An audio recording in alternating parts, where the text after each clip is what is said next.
Good morning, everyone. Good morning, Diksha. Good morning, Akhila. Good morning, Kamini. Good morning, Divya. Good morning, sir.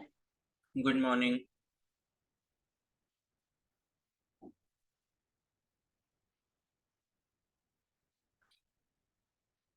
Good morning, Sandhya. Good morning, Sakshi.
चलो start करते हैं। तो अभी next chapter पहले start कर लेते हैं and last में वो जो क्वेश्चंस बचे थे वो कर लेंगे डिस्कस। और कल मैंने कोई क्वेश्चंस भेजे नहीं थे, मेरे को टाइम नहीं मिल पाया इसलिए। Good morning Sneha.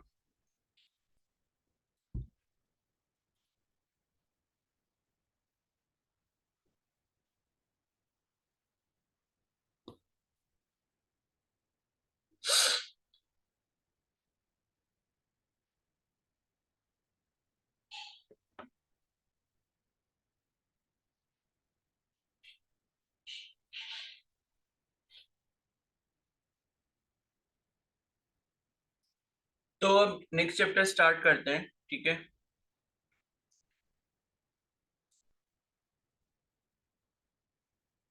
तो नेक्स्ट चैप्टर का जो नाम है वो है Newton's laws of motion. Okay.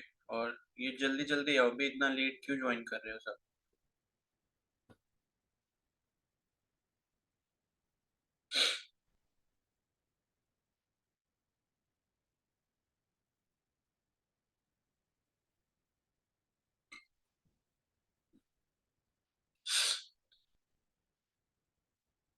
ठीक है।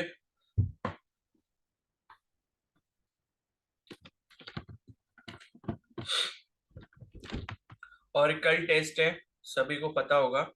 नहीं पता तो मैं दोबारा बता देता हूँ। कल टेस्ट होगा आपका फर्स्ट थ्री जो चैप्टर्स हमने किए थे, बेसिक मैथ्स वाला, यूनिट्स एंड मेजरमेंट और motion in a straight line, ठीक है। और फिर परसों जो टेस्ट है वो मोशन इन अ प्लेन का है। तो चारों चैप्टर रिवाइज करके रखो। चलो फिर स्टार्ट करते हैं, लॉज ऑफ मोशन।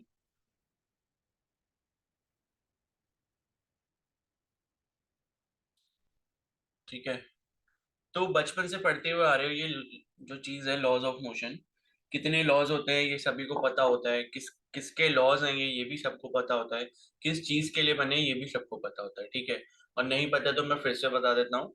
तो ये मोशन के लॉज हैं। अभी तक हम जो बातें करते आ रहे हैं पिछले दो चैप्टर्स में वो मोशन की कर रहे हैं। पहले हमने मोशन इन स्ट्रेट लाइन के बारे में पढ़ा, फिर हमने मोशन इन प्लेन के बारे में पढ़ा, मतलब टू डायमेंशन मोशन के बारे में, ठीक है।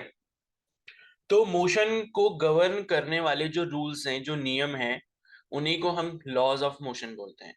यानी कि जब भी किसी बॉडी का मोशन होगा तो ये जितने लॉज हैं न्यूटन्स के, ये सारे के सारे एप्लीकेबल होंगे वहां पर, ठीक है। तो ये जो है आइजैक न्यूटन ने ये सारे लॉज दिए थे एंड टोटल नंबर ऑफ जो लॉज हैं वो थ्री हैं, ठीक है। अजय इतना लेट क्यों ज्वाइन कर रहे हो?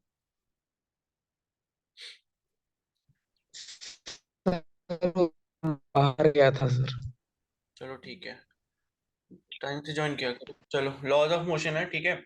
तो न्यूटन ने दिए थे और मोशन को गवर्न करने के लिए जो रूल्स होते हैं उन्हीं को हम लॉज ऑफ मोशन कहते हैं।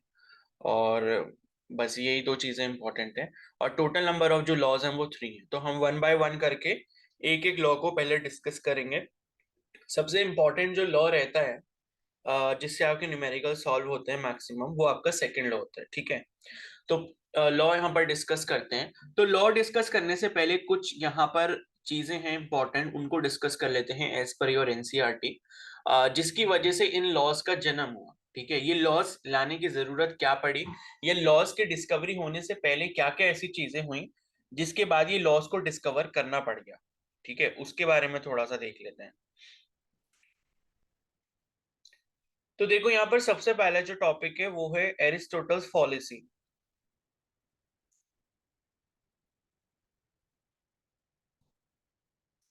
ये क्या चीज होती है, बस इसका इंट्रोडक्शन देख लो। तो एरिस्टोटल्स फॉलिसी का मतलब है, एरिस्टोटल के बारे में आप जानते ही हो। ठीक है, एरिस्टोटल कौन थे।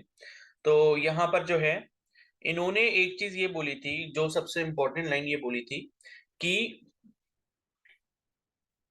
N external force is required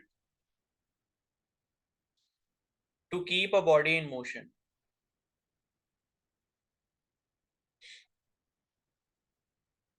ठीक है, मतलब ये है कि अगर कोई भी बॉडी मूव कर रही है और करते जा रही है, तो एरिस्टोटल ने ये बात बोली थी कि भाई उस बॉडी को मूव करने के लिए आपको बाहर से फोर्स लगाते रहना पड़ेगा। अब एरिस्टोटल ने जो ये बात बोली थी ना, ये अपने एनवायरनमेंट को देख के, अपने एनवायरनमेंट में जो जो चीजें आसपास चल रही थी उसको देख कर ये बोली थी, और उन्होंने और बाकी चीजों को कंसिडर नहीं किया था।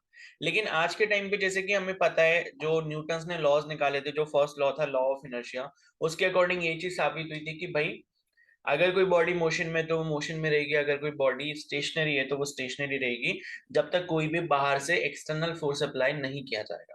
ठीक है, लेकिन एरिस्टोटल ने उससे पहले, ये सबसे पहले ये बात कही थी, लगभग लगभग 350 बीसी के आसपास। ठीक है, 350 बीसी के आसपास, यानी कि जीसस क्राइस्ट का जब जब जन्म हुआ है उससे लगभग 350 साल पहले। ठीक है, ये बात उन्होंने कही थी कि भाई अगर कोई भी बॉडी मोशन में है तो वो मोशन में रहेगी, और वो तब तक मोशन में रहेगी जब तक आप उस पर एक्सटर्नल फोर्स अप्लाई करते रहोगे।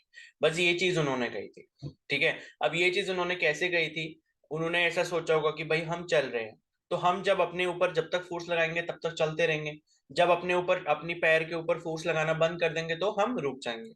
ठीक है, या मान लो कुछ भी उन्होंने अपने आसपास ऐसा देखा होगा, मान लो उस टाइम गाड़ियां वाड़ियां तो नहीं होंगी, लेकिन फिर भी मान लो कोई भी चीज होगी, मान लो पत्थर ऊपर से गिरता हुआ आ रहा है। ठीक है, तो उन्हें ये लगा होगा कि भाई पत्थर पे जब तक फोर्स लग रहा है तब तक वो नीचे गिर रहा है, लेकिन नीचे आके वो रुक जाता है।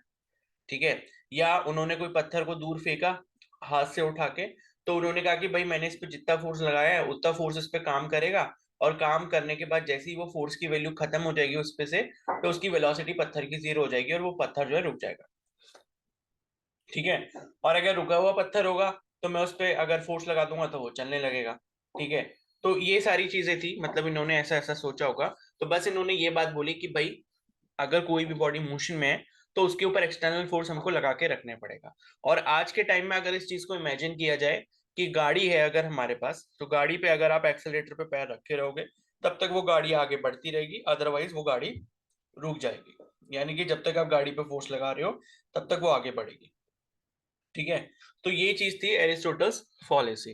लेकिन इन्हें जो है ये सब चीजें नहीं पता थी कि भाई एयर रेजिस्टेंस नाम की भी कोई चीज होती है, या फ्रिक्शन नाम की भी कोई चीज होती है, जो कि बाद में डिस्कस हुई थी। ठीक है, तो जो ये सब चीजों की शुरुआत हुई है एरिस्टोटल ने करी, कि भाई ये जो है मतलब कोई भी बॉडी है वो मोशन में तब तक रहेगी जब तक एक्सटर्नल फोर्स लगेगा।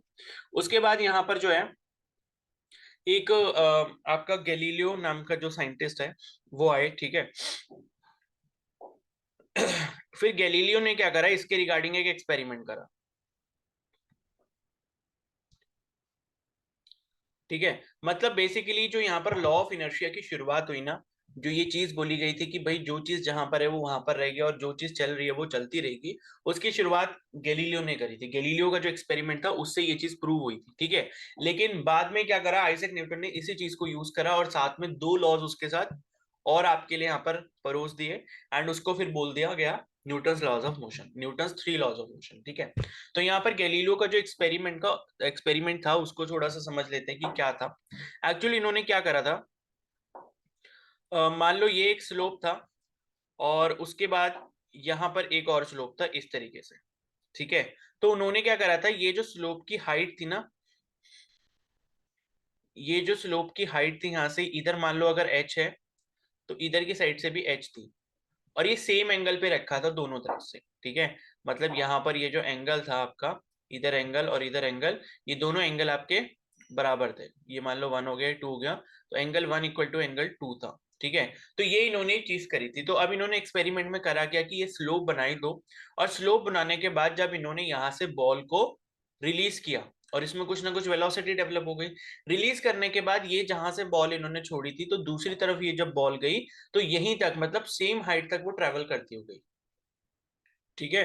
मतलब बिल्कुल एंड से इन्होंने अगर बॉल छोड़ी तो बिल्कुल एंड तक उसके गई। तो ये चीज मतलब इनको पता लग गई। उसके बाद इन्होंने क्या करा, दूसरे मतलब पहली चीज इन्होंने ये करी, उसके बाद इन्होंने ये जो दूसरा वाला स्लोप है इसका एंगल इन्होंने घटा दिया। इसका एंगल क्या करा इन्होंने, घटा दिया यहाँ से। तो घटाने के बाद क्या हुआ, ये जो बॉल थी ये बाहर निकल गई यहाँ से, ठीक है। उसके बाद ये करते गए ऐसा, ये ऐसे स्लोप गिराते गए, और फिर बॉल जो है और थोड़ा आगे तक जाने लग गई, और थोड़ा आगे तक जाने लग गई। मतलब सेकंड वाला जो ये फर्स्ट वाला स्लोप है, फर्स्ट वाले स्लोप में तो बिल्कुल मैक्सिमम हाइट तक गई, और वापस फिर बीच में आके रुक गई। सेकंड वाले केस में क्या हुआ, जब स्लोप नीचे थोड़ा गिराया गया, मतलब एंगल थोड़ा कम किया गया, तो ये बॉल बाहर गिरी, और बॉल बाहर गिरने के बाद मान लो यहाँ पर आ गई। उसके बाद इन्होंने स्लोप जब और कम करा, तीसरे वाले केस में, यहाँ पर ये थर्ड केस है, सेकंड केस है, तो थर्ड वाले केस में जब इन्होंने करा तो ये बॉल और आगे तक चली गई। ये थर्ड वाले केस की बॉल है, ये सेकंड वाले केस की बॉल है, और ये फर्स्ट वाले केस की बॉल है, ठीक है। तो थर्ड वाले केस में ऐसा हुआ। उसके बाद मान लो इन्होंने और एंगल को गिरा दिया, यहाँ पर मान लो यहाँ तक ले आई, तो उसके बाद जो है बॉल यहाँ तक और आगे चली गई। तो ये ऐसे जब करते गए मल्टीपल टाइम, तो इन्होंने एक अंदाजा ये लगाया कि भाई ऐसा हो रहा है कि जैसे जैसे स्लोप गिर रहा है, मतलब ये बॉल तो आगे चलती जा रही है, इसका तो रुकने का नाम ही नहीं है, ठीक है। तब इन्होंने ये चीज बोली कि भाई ऐसा है, बॉल को अगर आप छोड़ दोगे मोशन में, वो जब होगी तो वो मोशन में ही रहेगी। मतलब यहाँ पे उनको फिर ये चीज भी पता लग गई कि भाई ये जो बॉल है ये आगे जाके इसलिए रुक रही है क्योंकि यहाँ पे एयर रेजिस्टेंस और फ्रिक्शन नाम की चीजें हैं, ठीक है। फ्रिक्शन का मतलब ये होता है कि कभी भी दो सरफेस के बीच में जो रेजिस्टिंग फोर्स होता है उसे हम फ्रिक्शन कहते हैं, वो हम इसी चैप्टर में पढ़ेंगे। तो क्या होता है कि जिस तरफ भी किसी बॉडी का एक प्लेन सरफेस के ऊपर या किसी भी सरफेस के ऊपर मोशन हो रहा होता है, तो फ्रिक्शन फोर्स उसकी ऑपोजिट डायरेक्शन में लगता है, फ्रिक्शन फोर्स। और फ्रिक्शन फोर्स कोशिश क्या करता है, इस ऑब्जेक्ट की मूविंग स्पीड को हल्के करने की और अल्टीमेटली उसको रोकने की। और यही काम एयर रेजिस्टेंस का। एयर रेजिस्टेंस मतलब अगर यहाँ पर एयर प्रेजेंट है, तो एयर के जो मॉलिक्यूल हैं इस बॉल से टकराएंगे, और बॉल से टकराने के बाद इस पे क्या लगाएंगे, एक रेजिस्टिव फोर्स लगाने की कोशिश करेंगे, जिससे क्या होगा, इसकी स्पीड हल्की होगी और अल्टीमेटली रुक जाएगी। तो उन्होंने ये कंसीडर किया कि भाई अगर ये एयर रेजिस्टेंस और फ्रिक्शन नाम की चीजें नहीं होती, और बॉल को अगर मैं एक हाइट से फेंकता और वो नीचे एक फ्लैट सरफेस पे चलती रहती, तो वो इनफाइनाइट डिस्टेंस तक वो चलती रहती जब तक उसको कोई रोकने वाला नहीं आता, ठीक है। तो गैलीलियो ने अपने एक्सपेरिमेंट में ये चीज प्रूव कर दी थी। क्लियर है। तो ये मतलब ये था, उन्होंने ये बोला कि भाई अगर मैं क्या करूं, किसी बॉडी को मोशन में डाल दूं, तो वो बॉडी मोशन में रहेगी इनफाइनाइट टाइम के लिए, यानी कि जब तक उस बॉडी पे एक्सटर्नल फोर्स ना लगाया जाए उसको रोकने के लिए, तब तक वो बॉडी जो है मोशन में ही रहने वाली है। और अगर कोई बॉडी रुकी हुई है, स्टेशनरी है, रेस्ट पे है, तो वो रुकी रहेगी जब तक मैं उस पर बाहर से एक्सटर्नल फोर्स नहीं लगाऊंगा उसको मूव करवाने के लिए। तो ये जो चीज थी ये बताई थी गैलीलियो ने। तो ये है आपका गैलीलियो एक्सपेरिमेंट, ठीक है। और उसके बाद मतलब इसको लॉ ऑफ इनर्शिया वाला एक्सपेरिमेंट भी बोलते हैं, क्योंकि इससे जो चीज प्रूव हुई थी वो law of inertia he prove हुआ था। तो उसके बाद जब न्यूटन आई, तो न्यूटन ने फिर इस ये वाली जो चीज थी इसको अपने फर्स्ट लॉ में डाल दिया, और बाकी उसके साथ साथ दो लॉज और दे दिए, जिसको उसको बाद में फिर न्यूटन्स लॉज ऑफ मोशन बोला गया। लेकिन शुरुआत जो है इसकी एरिस्टोटल ने करी। लेकिन उसमें फॉलेसी का मतलब क्या है, फॉलेसी का मतलब ये होता है कि गड़बड़ी थी उसमें, ठीक है, ड्रॉबैक्स है उसमें काफी। लेकिन फिर गैलीलियो ने ये चीज जो है वो अच्छे से प्रूव करके बता दी, और ये भी बता दिया कि सही चीज क्या है। तो यही आपका लॉ ऑफ इनर्शिया बाद में बन गया, ठीक है। तो लॉ ऑफ इनर्शिया जो है बेसिकली गैलीलियो ने ही दिया था, ठीक है। लेकिन बाद में जब न्यूटन ने क्या करा, मोशन के दो लॉज जो है और दे दिए साथ में, तो इसको भी उसके साथ कंबाइन करके Newton's three laws of motion बोले जाने लग गया, ठीक है। तो ये चीज हो गई। अब यहीं से हम लिख लेते हैं न्यूटन्स फर्स्ट लॉ। तो अभी मेरे को ये बताओ, ये दोनों चीजें क्लियर हैं, किसी को कोई डाउट है इसमें? No sir. No sir. अब भाई ये सो कौन रहा है?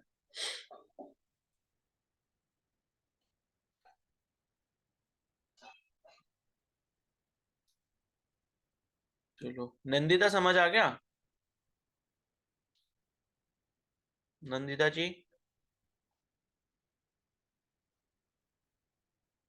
नंदिता, आवाज आ रही है?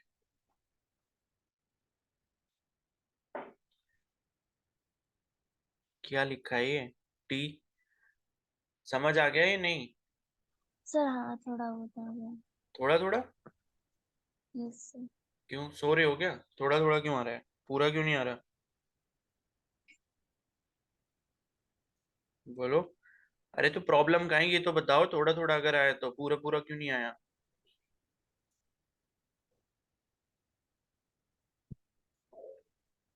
सर बोलो। एक बार फिर से एक्सप्लेन कर दीजिए। हैं? सर एक बार फिर से एक्सप्लेन कर दीजिए। फिर से तो नहीं करूंगा मैं। फिर से नहीं करूंगा मैं। कहीं किसी कोई छोटी सी चीज अगर बीच में नहीं समझ आई तो वो बताओ। भाई ऐसे फिर से 10-10 बार एक्सप्लेन करें सर ये जो लास्ट में फ्रिक्शन वाला था ये समझा दो। हैं? सर ये लास्ट में नहीं था जो एक साइड फ्रिक्शन है और तो फ्रिक्शन तो अभी आगे पढ़ेंगे ना। मैंने तो ये बोला कि भाई कोई भी बॉडी जब मूव कर रही होती है तो उसके सामने दो रेजिस्टिव फोर्स लगते हैं। रेजिस्टिव मतलब होता है रोकने वाले। तो एयर रेजिस्टेंस यानी कि एयर के जो पार्टिकल्स होंगे वो उस बॉल के मोशन को रोकने की कोशिश करेंगे और उस पर ऑपोजिट डायरेक्शन में फोर्स लगाएंगे। और फ्रिक्शन जो होता है वो दो सरफेस के बीच में होता है। ठीक है? अगर आप कोई चीज है, ओके मान लो रेती पर आप किसी चीज को घसीट रहे हो और एक बिल्कुल स्मूथ सरफेस है जिसपे सर्फ पड़ा हुआ है। ठीक है? तो क्या होता है, कभी जैसे आप सफाई वगैरह करते हो तो फर्श पे जब सर्फ से धुलाई कर देते हो मान लो। ठीक है, वैसे तो करते नहीं है लेकिन कुछ लोग कर देते हैं जिनको धुलाई नहीं करनी आती। तो वो अगर मान लो सर्फ डाल के धुलाई कर देंगे और सही से उसको साफ नहीं करेंगे, पानी नहीं डालेंगे, तो कोई भी अगर बंदा आएगा तो वो सर्फ पे फिसल जाएगा। तो बेसिकली हुआ क्या, वहां के सरफेस का जो फ्रिक्शन है वो कम हो गया है। ठीक है? तो आपने देखा होगा जितने भी मैकेनिकल पार्ट्स होते हैं मशीन के, उसमें फ्रिक्शन को कम करने के लिए ग्रीसिंग की जाती है या ऑयलिंग की जाती है। तो वो इसीलिए की जाती है ताकि मशीन पार्ट्स के बीच में फ्रिक्शन कम रहे और मोशन स्मूथ रहे। तो फ्रिक्शन कम होने से मोशन अच्छा हो जाता है, फ्रिक्शन ज्यादा होने से मोशन बेकार हो जाता है, कम हो जाता है। ठीक है? ये होता है फ्रिक्शन। और ध्यान दो भाई, ओके पढ़ाई सर। में ऐसे नहीं होगा। ठीक है? मुझे सही रिस्पॉन्स नहीं मिल रहा तुम्हारी तरफ से। और अगर लेटे वेटे हो तो बैठ जाओ चेयर पे, मुंह धो के आराम से क्लास लिया करो।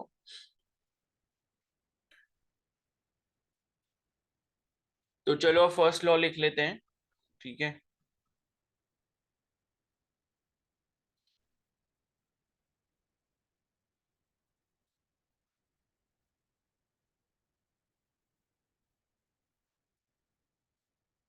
तो फर्स्ट लॉ की डेफिनेशन मैं दिखा देता हूं मैं आपको एनसीईआरटी से ही।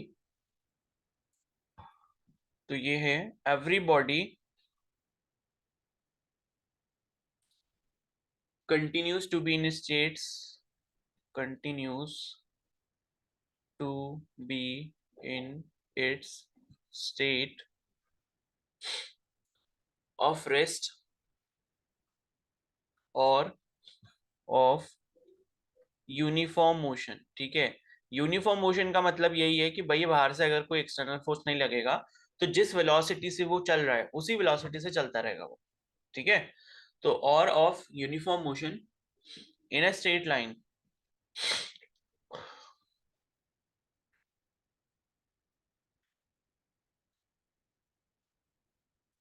unless compelled by some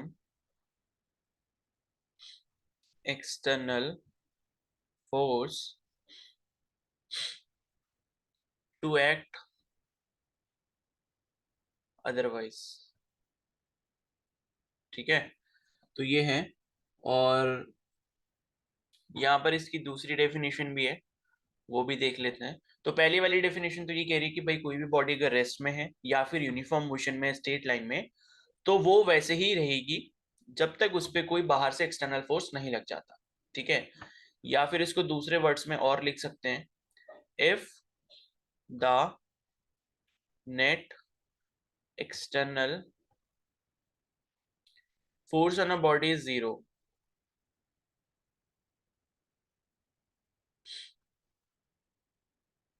ठीक है, its acceleration is 0.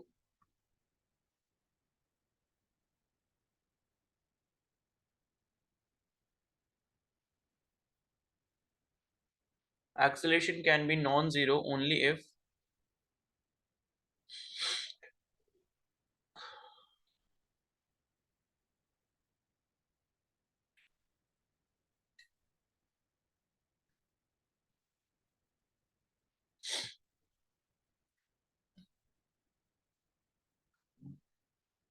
there is a net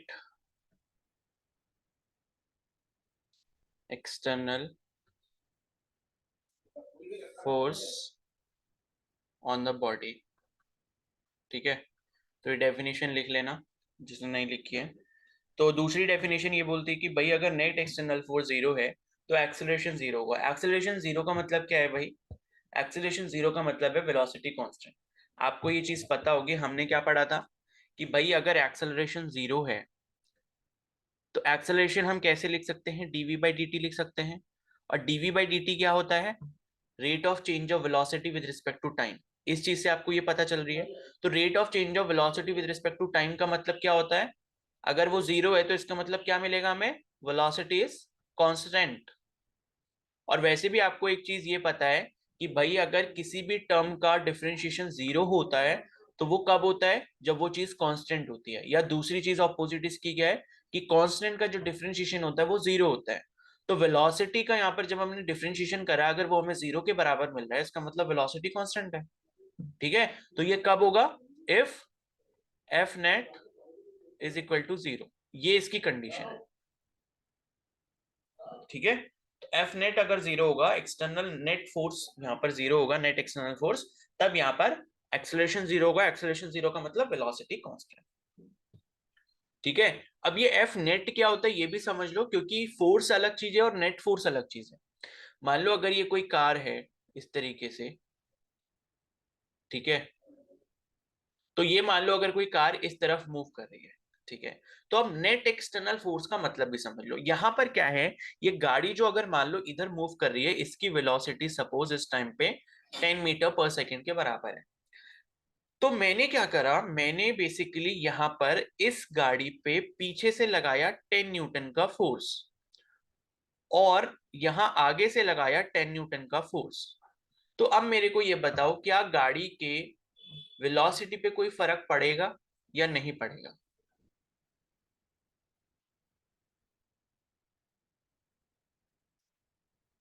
बोलो भाई।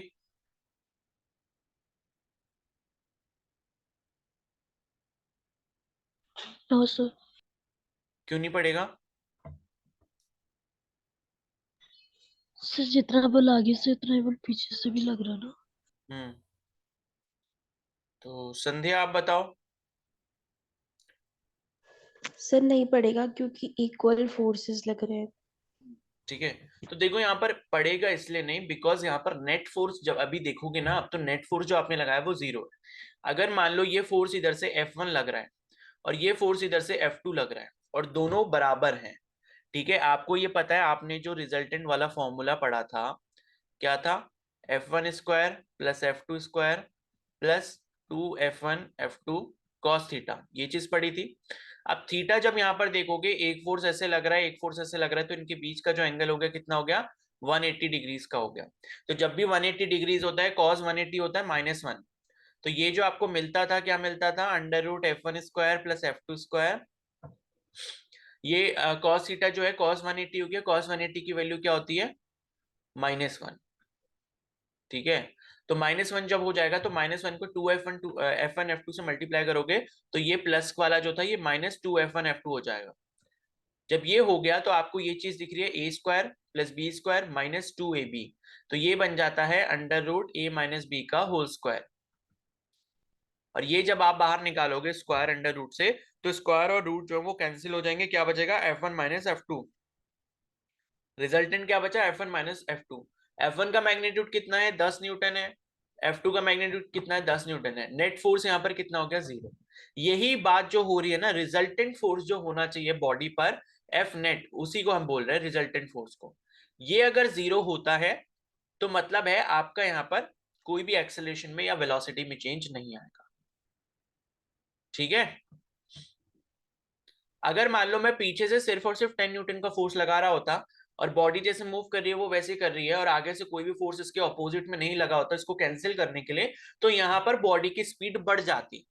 और अगर यहाँ पर मान लो गाड़ी इस तरफ मूव कर रही है और मैं फोर्स इस तरफ से लगा देता, सिर्फ इस तरफ से लगाता 10 न्यूटन का फोर्स, तो इस गाड़ी की वेलोसिटी घट जाती, रिटार्डेशन पैदा होना शुरू हो जाता। बिकॉज फोर्स आप दूसरी डायरेक्शन में लगा रहे हो तो एक्सेलरेशन भी दूसरी डायरेक्शन में होगा, मतलब मोशन के ऑपोजिट डायरेक्शन में। यानी कि उस टाइम पे एक्सेलरेशन नेगेटिव हो जाएगा, जिसे हम रिटार्डेशन भी बोलते हैं। और रिटार्डेशन से होता क्या है, किसी भी ऑब्जेक्ट की वेलोसिटी घटने लग जाती है और एक टाइम ऐसा आता है कि वो जो वेलोसिटी है वो 0 हो जाएगी। बोलो क्लियर है ये चीज? Yes sir. नेट फोर्स का यस मतलब सर। भाई, ठीक है, यस रिजल्टेंट सर। फोर्स 0 होगा तो एक्सेलरेशन 0 होगा और वेलोसिटी कांस्टेंट होगी। ठीक है, तो ये हो गया आपका फर्स्ट लॉ।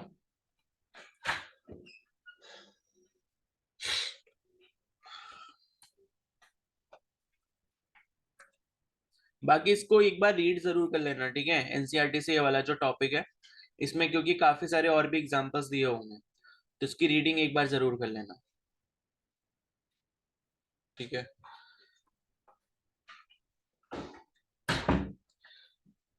चलो फिर फर्स्ट लॉ सभी को क्लियर है? फर्स्ट लॉ में किसी को कुछ भी डाउट है तो पूछ लो।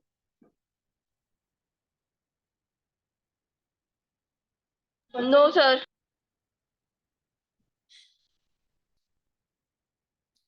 चलो फिर अब आते हैं सेकंड लॉ पे। ठीक है, तो Newton second law of motion जो है वो क्या है वो देखते हैं। ठीक है, और इनर्शिया का मतलब मैं आपको बता दूं, देखो वैसे तो इनर्शिया क्या है, इनर्शिया जो अभी हमने फर्स्ट लॉ में पढ़ा लॉ, इसे फर्स्ट लॉ को हम लॉ ऑफ इनर्शिया बोलते हैं।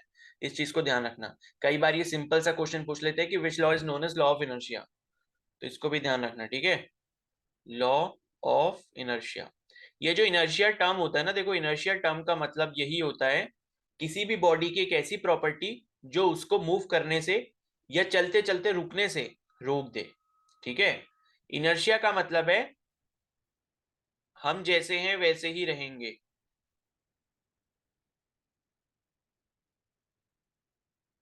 या हम जैसे हैं वैसे अच्छे हैं। ठीक है, बस इतना याद रखो, ये आधा चा होता है भाई।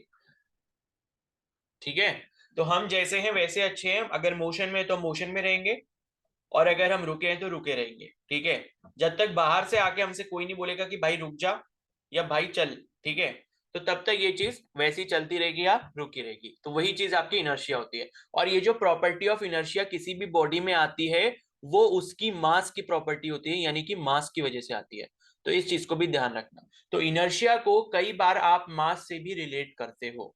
ठीक है, इनर्शिया को जो है आप मास से भी रिलेट करते हो, because inertia is a property of mass. ठीक है, इनर्शिया किस वजह से, बॉडी की मास की वजह से।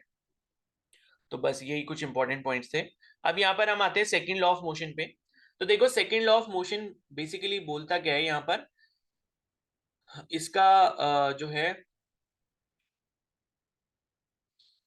वो लिख लेते हैं। ठीक है, डेफिनेशन पहले, चलो पहले मैं एक टर्म आपको बता देता हूँ यहाँ पर जो यूज होता है, उसे पहले समझ लो फिर वो समझ लेंगे। तो एक टर्म होता है मोमेंटम,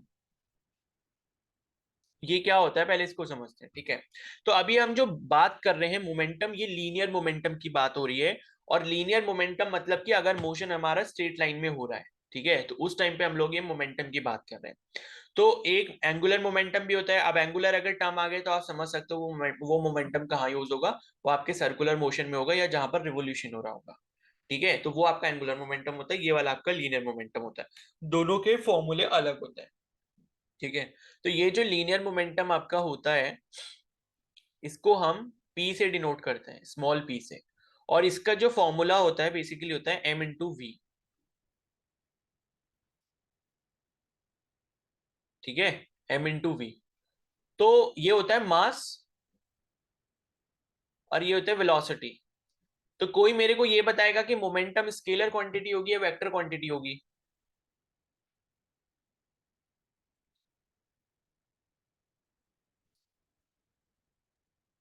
वेक्टर सर। वेक्टर, ठीक है। वेक्टर।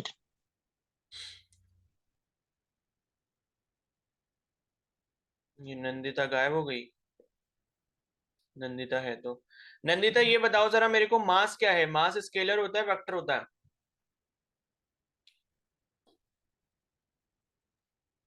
सर इसके लिए स्केलर होता है, ठीक है।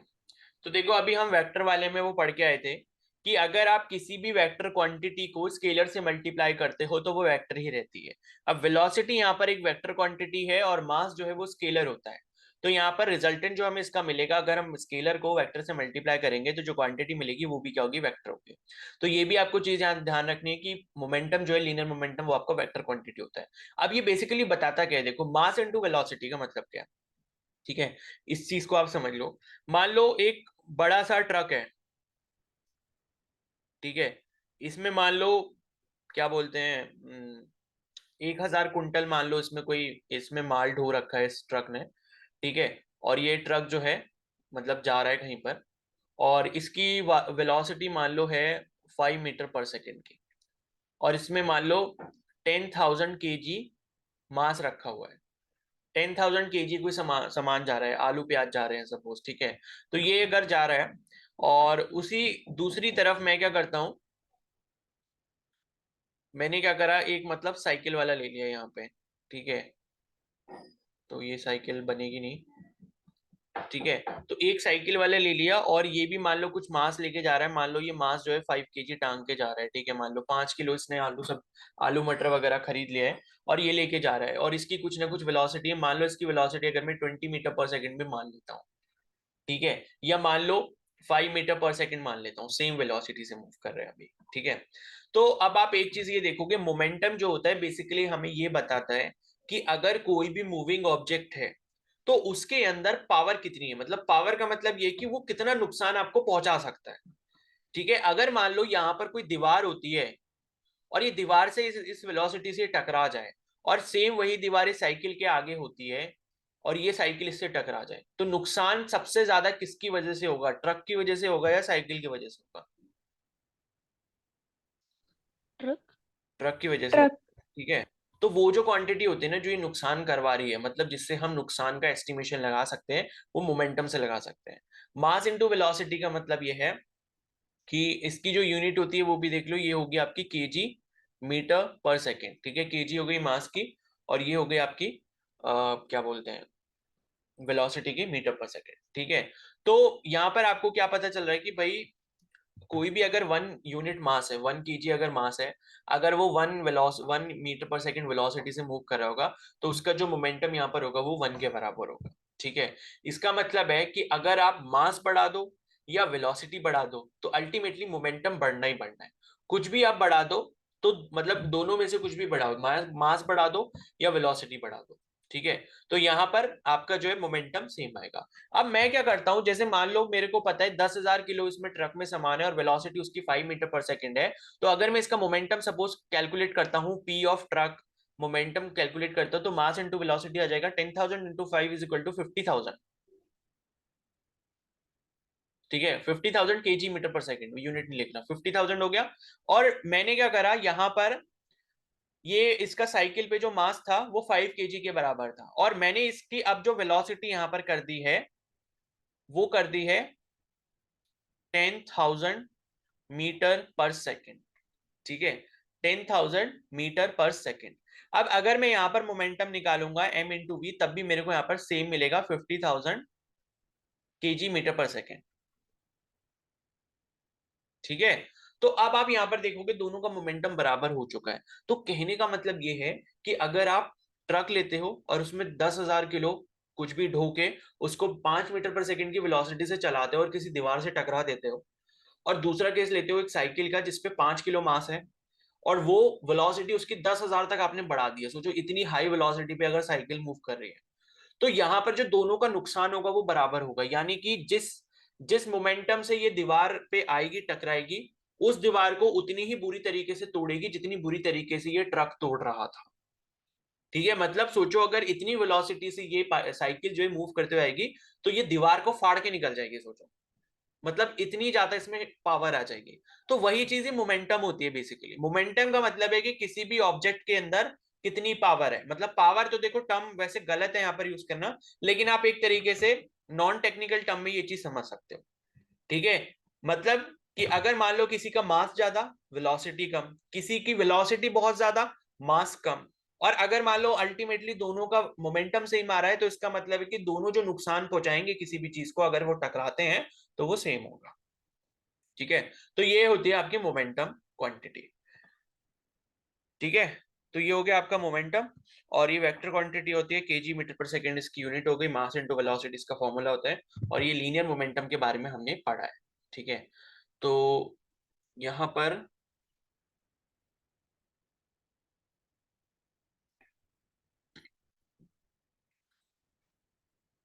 मैं इसका स्टेटमेंट लिख देता हूं।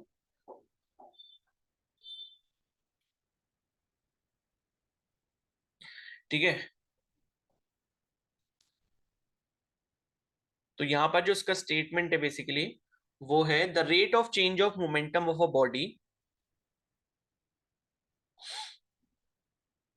इसे लिख लो,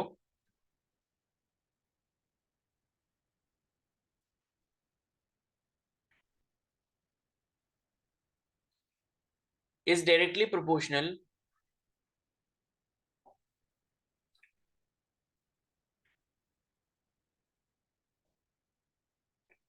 to the applied force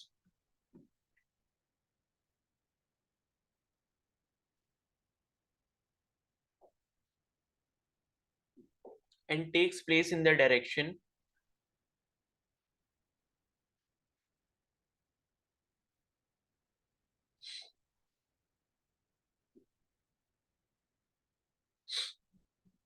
in which the force acts।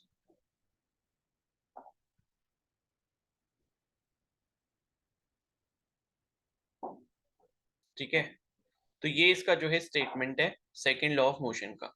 तो अभी हम इसको क्या करेंगे, डिस्कस करेंगे ब्रेक के बाद। तो 8:20 पे वापस से मिलेंगे। अभी 8:12 हो रहा है, 2-3 मिनट क्लास जो है वो लेट स्टार्ट हुई थी इस वजह से। तो 8:20 पे वापस से मिलेंगे। तो इसको जल्दी से नोट कर लो और एक बार देख लो अभी तक जितना भी पढ़ा है। ठीक है, सर ये फोर्स के बाद क्या लास्ट में? Force acts ACTS।